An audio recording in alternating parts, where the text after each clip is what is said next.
Hi, I'm Alejandro, the director of MONOS.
¿Alguien dice algo?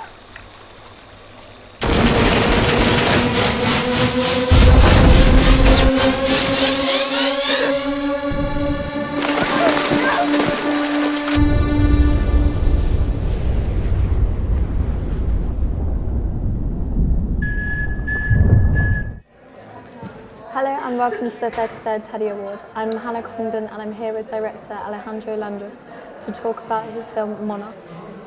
Hi, it's lovely to have you here. Thank you. So, correct me if I'm wrong, but is the film loosely based on Lord of the Flies, the novel, or is that just a similarity that happens to have happened? Well, I think the film it has the same allegorical power as Lord of the Flies, right? It comes out of a very specific conflict, which is Colombia's civil war, but grows out of it and becomes its own world, very much like Lord of the Flies. It's in the background of World War, but then it is bigger than that. Same thing with Heart of Darkness from Conrad, and so I think in that allegorical sense, I think it's very similar. Yeah. I suppose in both of those examples, the characters are almost all men. Why did you want to introduce characters of different genders and sexualities? Because I think warfare changes. Although war is part of who we are as a human species, warfare has changed a lot, and I think our generation lives war with not very clean-cut lines. So it's not like the World War where you knew exactly where you stand. There's a certain fog of war. And now in war, women take a very active position, men take a very active position, and then also transgender and different people. So I don't think gender is important as in war as it used to be. There used to be a very kind of almost romantic frontline, glorious notion of men in the front lines of war. This is a war in the back lines with where gender is as fluid as ideology. And I think in that fog of war, you don't have any binary setup. It's not about left or right, boy or girl. I think there's something deeper than that, and I think the film is going into exactly that depth. And there are quite a few characters in the film who are, it's not specified what their gender is, and there's also same-sex attractions that's also not really spoken about, it's just a fact of the film. I was wondering though if there was any implication that the reason that these characters are sort of on the outskirts in this almost like exile group was linked in any way to the sexuality or non-conforming genders. Because I think Dog at one point says, like, I fucked the whole village, and I wondered if maybe there was an idea that they were being shunned as a result of their behavior previously. Right. Well, I think they're all adolescents, they're all teenagers, and I think that's a moment of great inner conflict because your body's changing. It's at once beautiful and grotesque. You're desperately wanting to belong, but also be alone and be your own thing. I think that you're looking for an identity, and I think that inner conflict of adolescence kind of mirrors the exterior conflict in the film. And so while you're looking and you're exploring, I think there's much more freedom and fluidity to that moment, and I thought that was what's so interesting. The film doesn't try to reach any answers. It's a film about a conversation, about a process, about us looking for a peace, looking for an identity, and that can also be fluid. It's not just one thing. And so in the main character, in Rambo, half the audience lives the film with Rambo as a boy, the other half lives with Rambo as a girl. And I don't think that changes the deeper impressions of the film. In fact, during the casting process, we looked at over 800 kids from all over Colombia in different places. Getting all these tapes, looking at all these people, after looking at so many tapes, we became gender blind. Initially, Rambo in the screenplay was a boy, a very specific gender. But watching a tape of somebody play basketball with a bunch of boys, being called Matt, and who I thought was a boy, even on tape, and then I saw was a girl, but identified more with boys, that I rewrote the screenplay to create Rambo and that character, because I think it's very important to let life onto the page instead of forcing the page on life. Okay, that's really interesting then. So the actor influenced the way that you wrote the character. Exactly, afterwards. exactly. Because I think that the whole fluidity of gender went along with the fluidity of the war and the ideology. A lot of times people are trying to look down on something and try to give it a name and say what it is. And sometimes when you're trying to give it a name, you kill it. You have to let it be, not label it. You know? And I think that search gives such freedom and allows things to develop in a much more interesting way. And I don't think the deeper impressions of the film change because the unit is a leftist or rightist or a boy or a girl. I think it's deeper than that. It's more about a person than a gender. Yeah, and the film doesn't sort of talk in detail about the actual conflict that is set in. It's always quite abstract, but you said influenced by Colombian Civil War. Can you give me a bit more insight into the background or maybe the real life influences that you had when writing the story? Yeah, Colombia's been immersed in a 60-year civil war, a war with many fronts. You have guerrillas, you have paramilitary, you have narcos, you have the state, you have foreign intervention. And even within those groups, you have mini groups. So there are no clear-cut lines like in World War I or World War II. There is something that's been broken down, and that war has been going on for many, many, many decades now. And now there's a chance of peace, the first chance for my generation. The president was given the Nobel Peace Prize for signing an agreement with the main guerrilla group. And these people have let down their arms, put them down, and are coming into the cities for what is supposed to be a big reinsertion program. And the film narrates two big fears. The people that are putting down their arms and going to the cities and villages don't know whether they will be helped to start anew or they will wind up dead on the streets in act of revenge.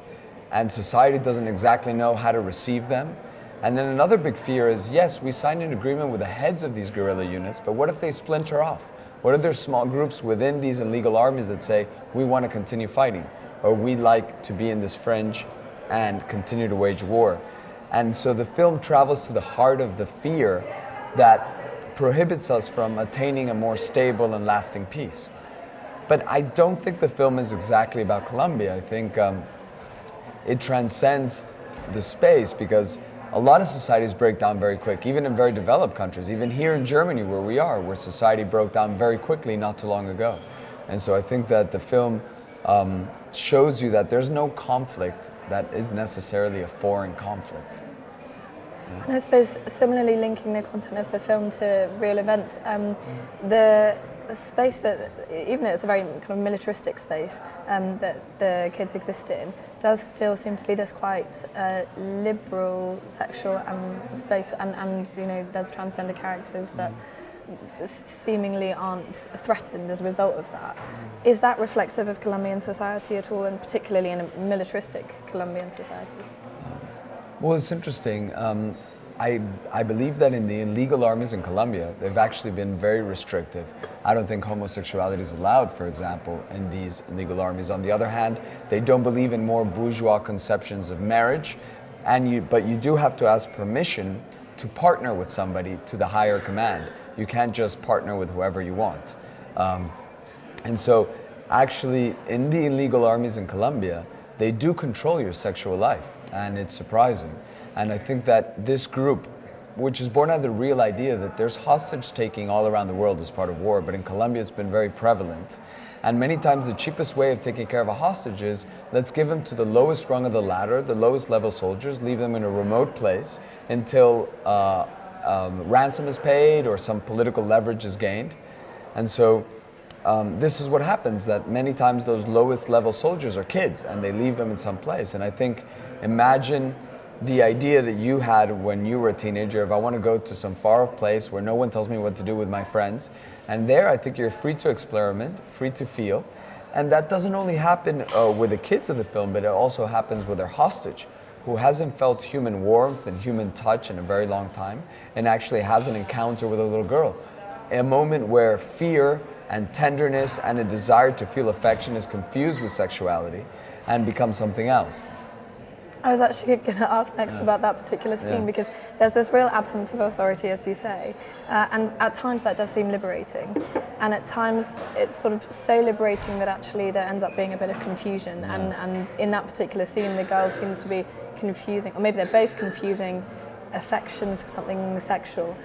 And I suppose, did you come to any conclusions about how you can draw a line between sexual liberation and then a liberation that can then be abused?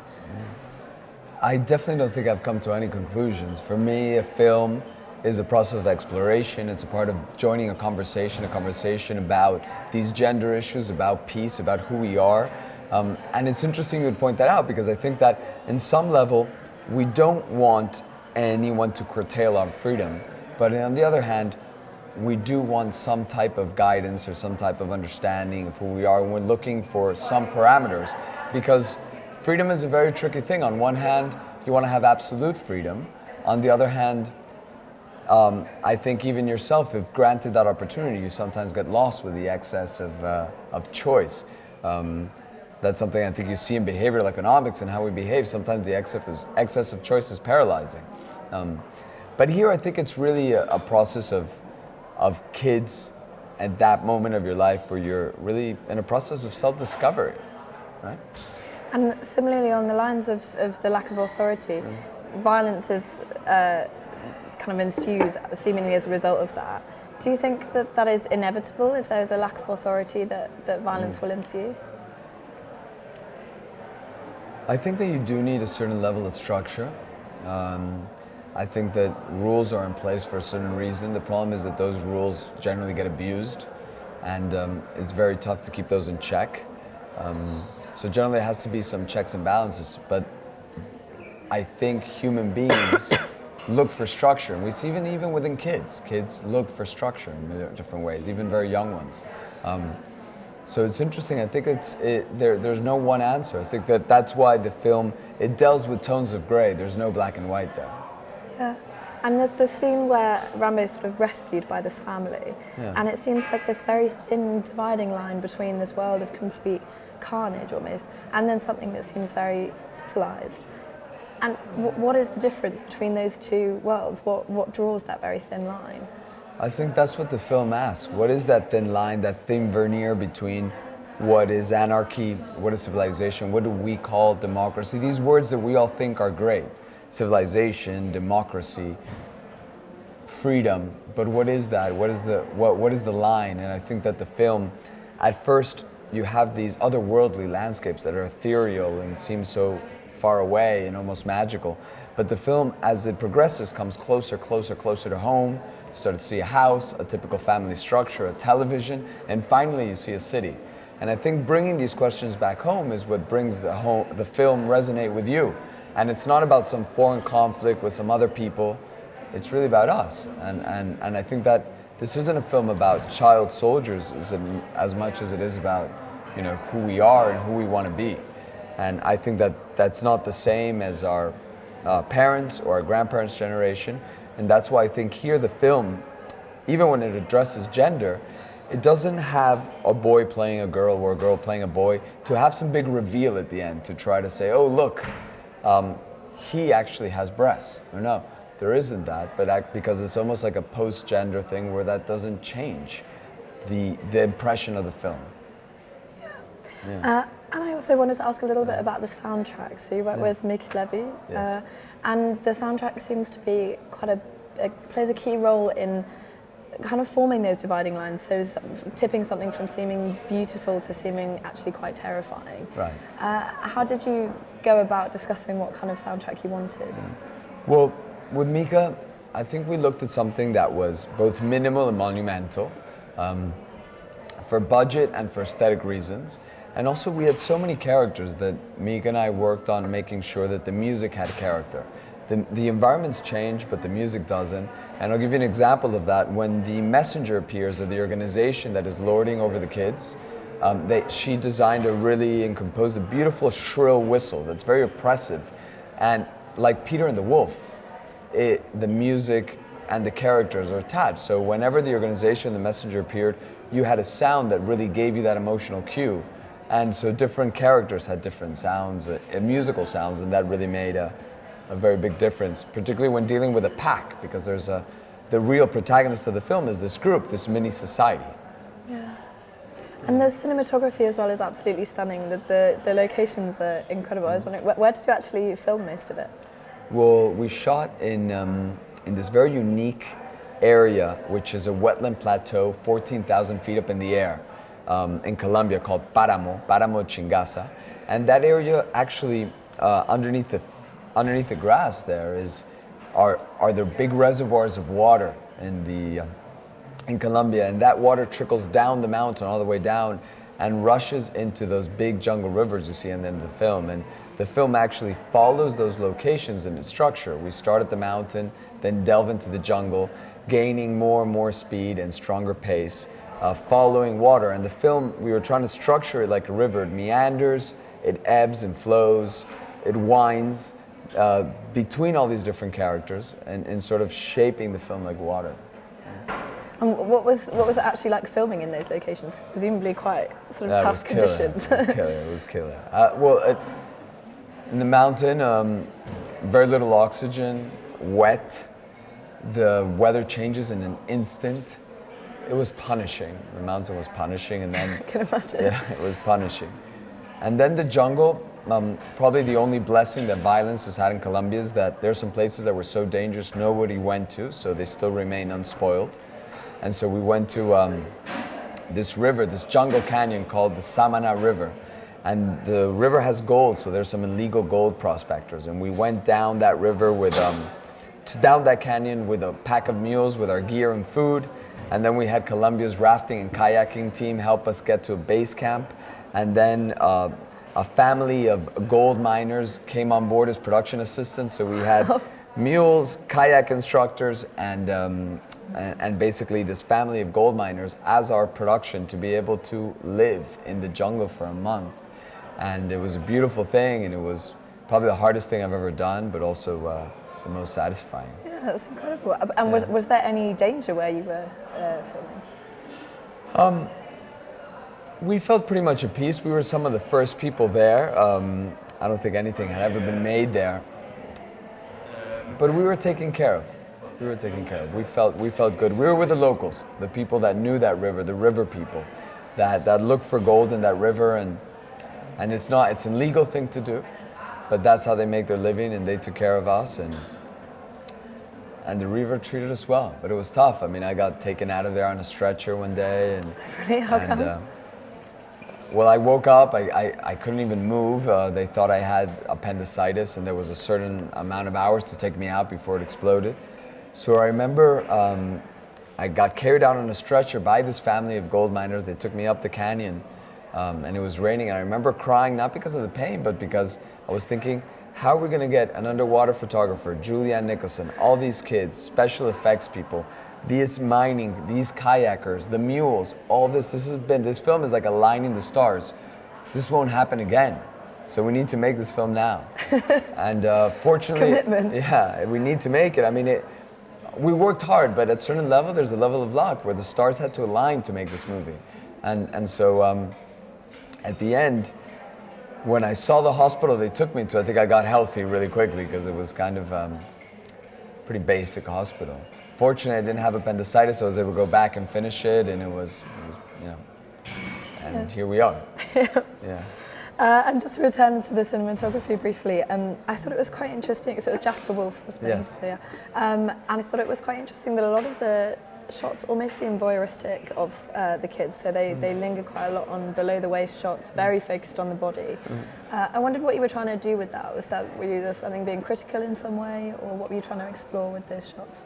No, I don't find it all voyeuristic. I think what it was very physical. These are kids that are not only experiencing the physical changes of adolescence, but they're also trained to be soldiers, trained to fight. And the physicality of the spaces and how their bodies react and how their bodies are changing throughout the film is a very important part of the story. How nature and the physical body speaks to each other. You know, I think that they are, a lot of their, what you see and what you feel in the film is related through that physicality that they express as the soldiers that they are. And I think that was important. As I said, the exterior conflict is mirrored in the interior conflict of the bodies and of adolescence and these type of things.